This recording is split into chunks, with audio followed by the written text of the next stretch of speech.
Thank you for joining Wars of the Roses. And this is The Gnostic Cults by Manly P. Hall, an article taken from The All-Seeing Eye, Volume 5, Number 5, February 1931. The Gnostic Cults by Manly P. Hall. Gnosticism was the great heresy of the ante-Nicean period of church history.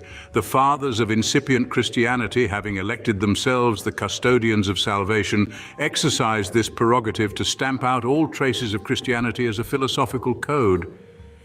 By exiling reason from the gatherings of the elect and substituting blind faith in its stead, they accomplished what they considered the first and most necessary step towards the establishment of dogmatic ecclesiasticism.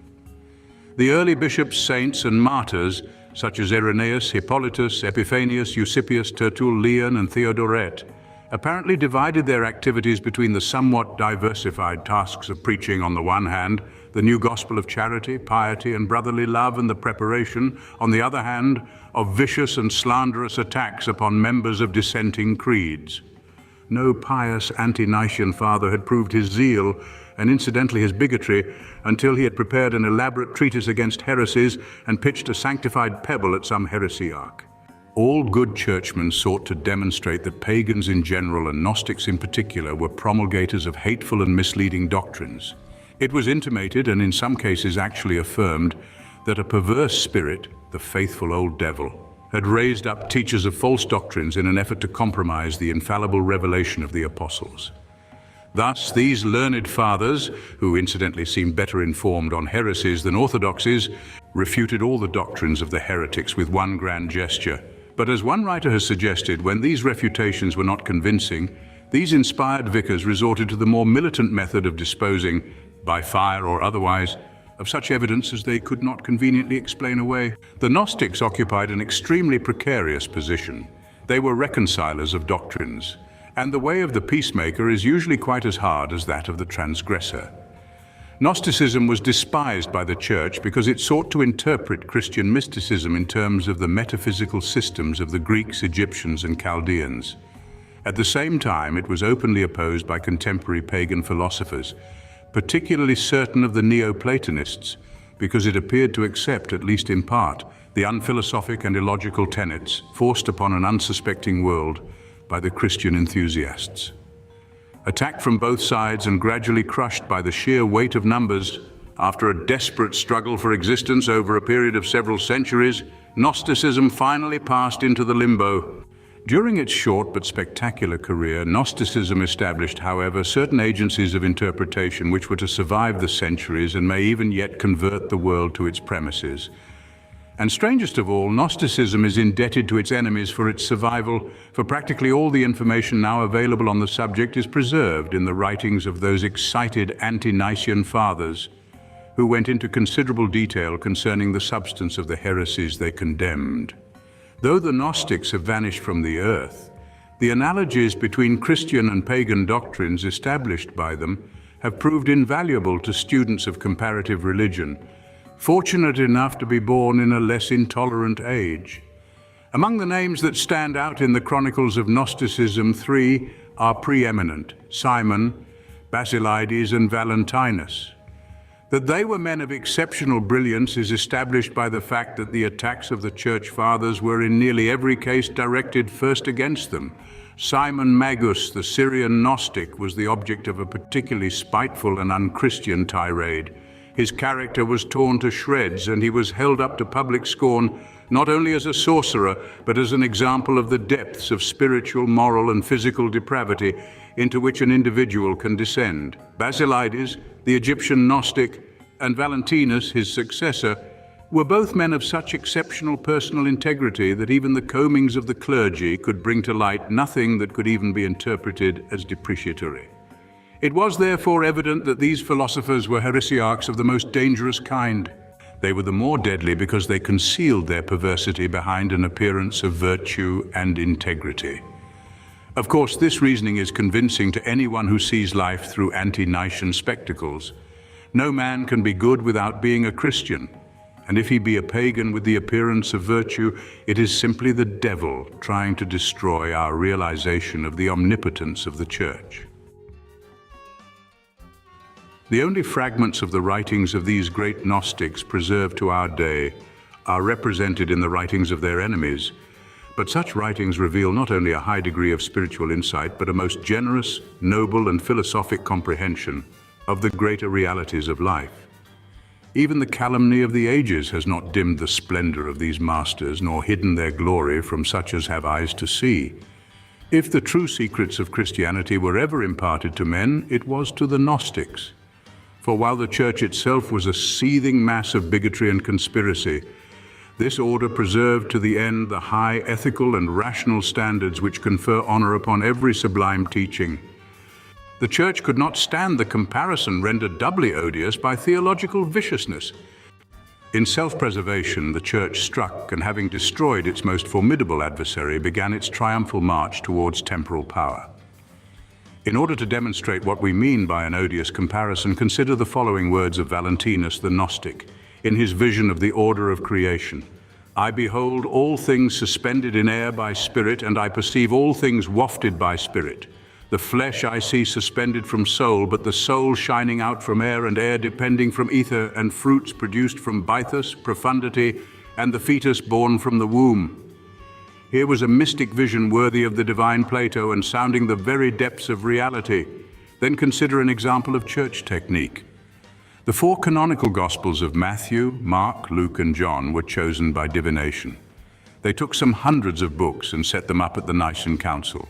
Those which fell down they threw aside as false, and those which stood, these four, they accepted as true, being unable to decide the question in any other way. Out of the 318 members of the council, only two, Eusebius, the great forger, and the Emperor Constantine, were able to read. See H.P. Blavatsky. It might be added that the book of Luke almost fell and was only saved by a hair's breadth, and the Emperor Constantine, according to our friend Ripley, was never at any time a Christian. So mote it be. The Church Fathers considered the period of Gnosticism to be the most crucial in the history of Christianity, for at that time it had to be decided whether the new cult should be a religion or a philosophy. If the Gnostics had won, Christianity would have been regarded as the legitimate heir to the philosophical wisdom of preceding ages, and would have gone forward as an interpretation of all the great systems and teachers that had preceded it. When the Church succeeded in dominating the situation, it was decreed that the new revelation should become a faith and retain its isolated infallibility, so that its hand was against every unbeliever. To the Gnostics, Christianity was a key. To the Christians, it was a sect. The Gnostic interpretation was premature. The world desired to worship rather than to think, to pray rather than to work. Christ as a personal God, as preached by Peter, was understandable by the mob, but Christ as a universal principle, as originally revealed by St. Paul, was incomprehensible. Christianity became a lazy man's faith, and from its peculiar psychology was created those modern attitudes which are now threatening to ruin a civilization. Christianity became a competitive doctrine and a religion of special privileges. Uncurbed by reason, the absurdities have compounded until, with their present magnitude, they threaten the stability of civilization. In summing up the doctrine of Gnosticism, we cannot consider the numerous divisions of the sect, nor can we hope to analyze the more intricate elements involved. From a simple cult, Gnosticism evolved into an elaborate system, uniting within itself the essential factors of several great religions. Ante declares that the central idea of Gnosticism is the ascent of the soul through successive stages of being, and he believes he has discovered the origin of this conception in the astral religion of Babylon, with its doctrine of a series of heavens, each under the rule of a planetary god, through which the soul must make its ascent by means of magical passwords delivered to the guardians of the doors. See the Encyclopedia of Religion and Ethics. This ladder of the worlds upon which souls ascend and descend is described in the Babylonian myth of Tammuz and Ishtar. It appears also in the divine Pymander of Hermes, where 7 planetary governors sit upon the 7 concentric circles of the world through which souls ascend and descend. The symbolism appears once more in the royal arches of Enoch and in the Revelation of St. John. The commentaries upon Muhammad's night journey to heaven describe how the prophet, after climbing a ladder of golden cords, passed through 7 gates, at each of which stood one of the patriarchs to receive his word, and to beseech him to intercede for them at the divine footstool. There is much in Gnosticism to intrigue the Orientalist. Bardesanes, the last of the Gnostics, admitted himself to have been influenced by East Indian Buddhist metaphysics. This is particularly evident in that part of the cult in which Christ is described as descending through the 7 worlds on his way to physical incarnation. Like the Buddha, he ensouls a body on each of these planes, thus literally becoming all things unto all men. Like the Oriental thought also, is the ultimate condition to which Gnosticism aspires. The soul is finally absorbed into an abstract state perfectly analogous to nirvana, so that the end of existence is the condition of not being. In the simplest arrangement of the Gnostic Godhead, we find first the universal Logos, he who stood, stands, and will stand. By nature and substance unknowable, he is the incorruptible form who projects from himself an image, and this image ordains all things. From its own eternal and imperishable nature, that which abides emits 3 hypostases which Simon Magus calls incorruptible form, the great thought, and the universal mind. Among the later Gnostics, the Godhead is represented thus: 1. Anthropos, the man; 2. Anthropos, son of Anthropos, man, son of man; 3. Ialdabaoth, the son of Chaos. Ialdabaoth, who corresponds to Zeus in the Orphic and Platonic metaphysics, is called the Demiurgus, or Lord of the World. The Gnostics believed that it was this Demiurgus to whom Jesus referred when he spoke of the prince of this world who had nothing in common with him. The Demiurgus was the personification of matter, the monad of the material sphere with all its mass of sidereal phenomena. Ialdabaoth gave birth out of himself to 6 sons who, together with their father, became the 7 planetary spirits. These were called the 7 archons and correspond with the guardians of the world described by Hermes. Their names and order according to origin are as follows: 1. Ialdabaoth, Saturn; 2. Iao, Jupiter; 3. Sabaoth, Mars; 4. Adonaios, Sun; 5. Astaphios, Venus; 6. Ailoaios, Mercury; 7. Orios, Moon. In the Hermetic allegory, the 7 guardians of the world, the builders or Elohim of the Jews, were simply manifestors of divine purpose, in themselves neither good nor bad. According to the Gnostics, however, Ialdabaoth and his 6 sons were proud and opposing spirits who, like Lucifer and his rebels, sought to establish a kingdom in the abyss which should prevail against the kingdom of God. Hence we find Ialdabaoth crying out triumphantly, "There are no other gods before me," when in reality he is the least part of the triune Godhead, and beyond him extends the spheres of the Father and the Son. In his Gnostics and Their Remains, C.W. King sums up the Gnostic Genesis. His remarks are in substance as follows: Sophia Achamoth, the generative wisdom of the world, is lured into the abyss by beholding her reflection in the deep. Through union with the darkness, she gives birth to a son, Ialdabaoth, the child of chaos and the egg. Sophia Achamoth, being herself of a spiritual nature, suffered horribly from her contact with matter, and after an extraordinary struggle, she escapes out of the muddy chaos which had threatened to swallow her up. Although unacquainted with the mystery of the pleroma, that all-including space which is the abode of her mother, the heavenly Sophia, or wisdom, Sophia Achamoth reaches the middle distance, the interval between the above and the below, and there succeeds in shaking off the material elements which mud-like have clung to her spiritual nature. After cleansing her nature, she immediately built a strong barrier between the world of the intelligences or spirits above and the world of matter which stretches out below. Left to his own contrivances, Ialdabaoth, the son of the ooze of chaos, becomes the creator of the physical part of the world, that part in which sin temporarily prevails, because the light of virtue is swallowed up in the darkness.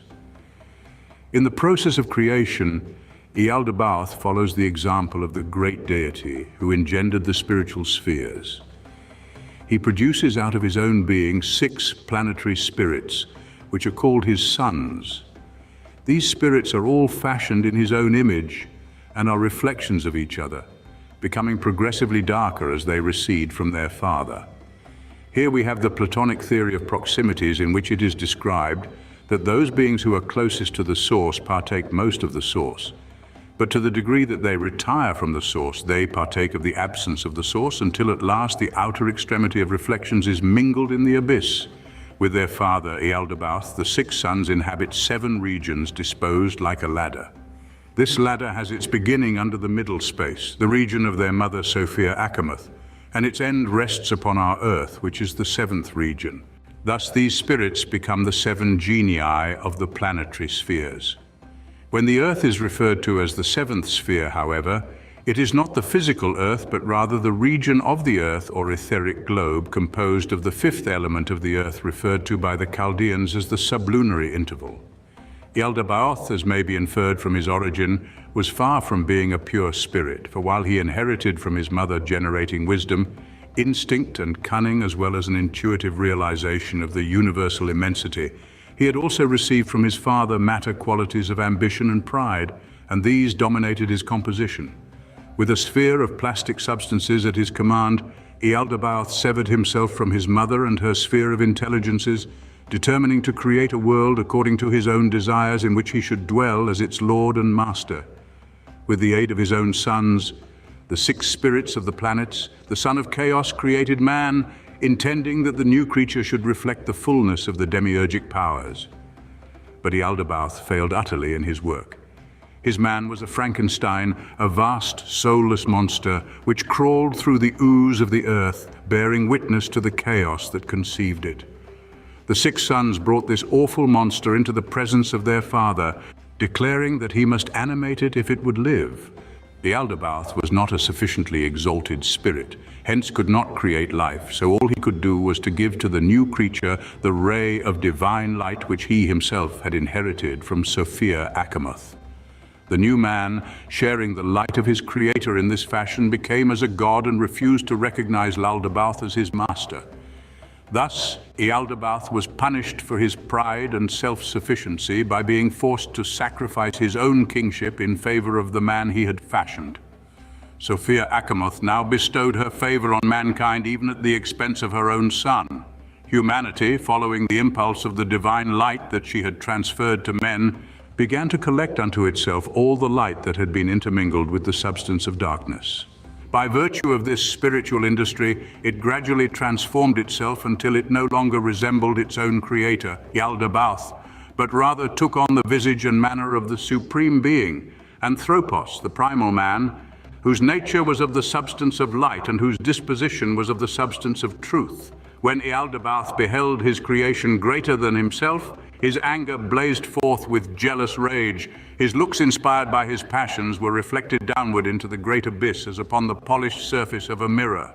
The reflection became apparently inspired with life, for all bodies are but ensouled shadows. And forth from the abyss there arose Satan, serpent-formed, ophiomorphous, the embodiment of envy and cunning. Realizing that man's power lay in the protection of his mother, Ealdabauth determined to detach man from his spiritual guardian, and for this reason created about him a labyrinth of snares and illusions. In each sphere of the world grew a tree of knowledge, but Ealdabauth forbade man to eat of its fruits, lest all of the mysteries of the superior worlds be revealed to him, and the rulership of the son of chaos come to an untimely end.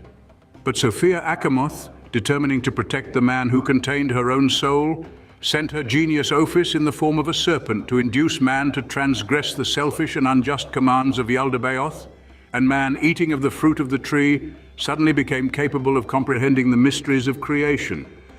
Ealdabauth revenged himself by punishing this first pair for eating the heavenly fruit.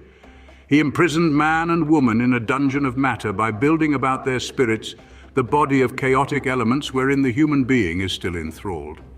But Sophia Achamoth still protected man.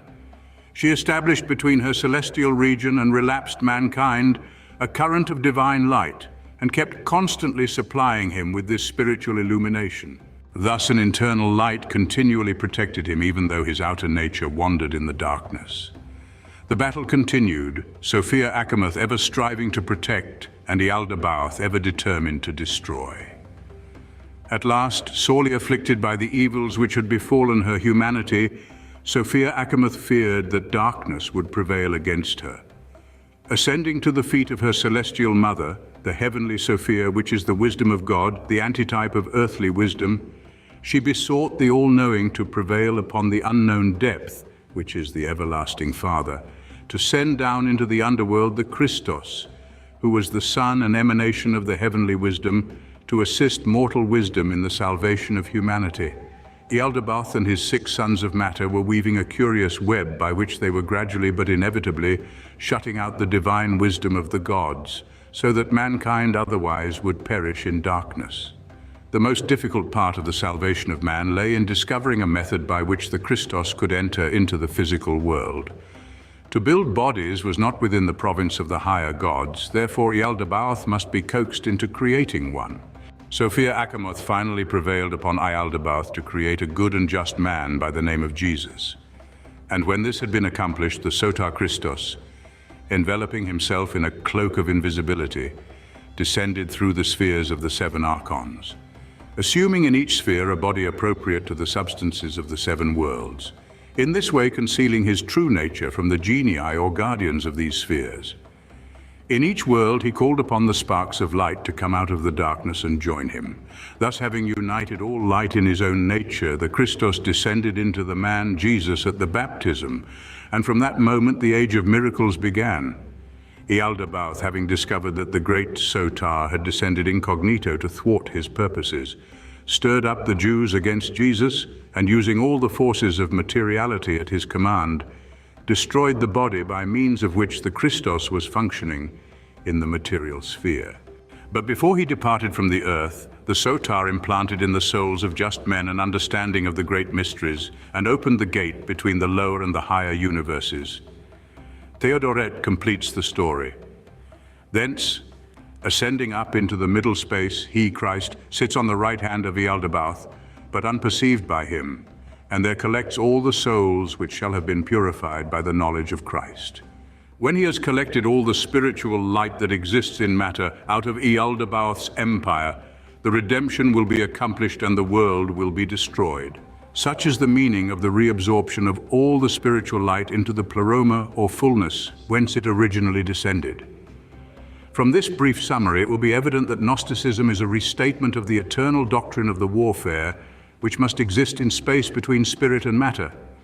Life, on the one hand, struggling against the encroachment of form, and form, on the other hand, strangling out the breath of life, is a concept which underlies nearly every great religious system of mankind. The Gnostics evidently intended to interpret the incarnation of Jesus as equivalent to the 10th or Kalki avatar of Vishnu.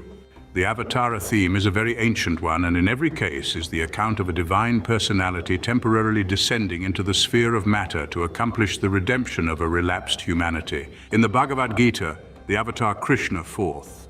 Matter is the eternal adversary, and Ialda says, "When virtue fails upon the earth, then I come Baoth, and his 6 sons are the 7 deadly sins of theology, which, by the enlightenment of the soul, are transmuted into the 7 cardinal virtues." When regarded from an absolutely neutral standpoint, the 7 archons are the liberal arts and sciences, or even the 7 senses. There are battles in space in which spirit and matter struggle for supremacy over attitudes, ideals, and purposes. Gnostic Christianity conceived of salvation without benefit of clergy. Christ the Sotar was the high priest who by his descent had destroyed the whole of the old order of things. Religion became a matter of internal adjustment. Forms and rituals by which primitive peoples had propitiated Yaldabaoth were regarded as rendered valueless by the resurrection of the Christos. The rule of fear and doubt was gone. The rule of love and charity had come. The Church, however, regarded this new order of things as economically unsound.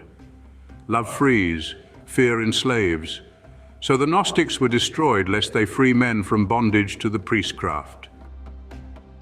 Thank you for watching, and please don't forget to share, like, subscribe, and comment, and if you can, please consider donating to Wars of the Roses. Links to PayPal and Patreon are in the description. Thank you so very much.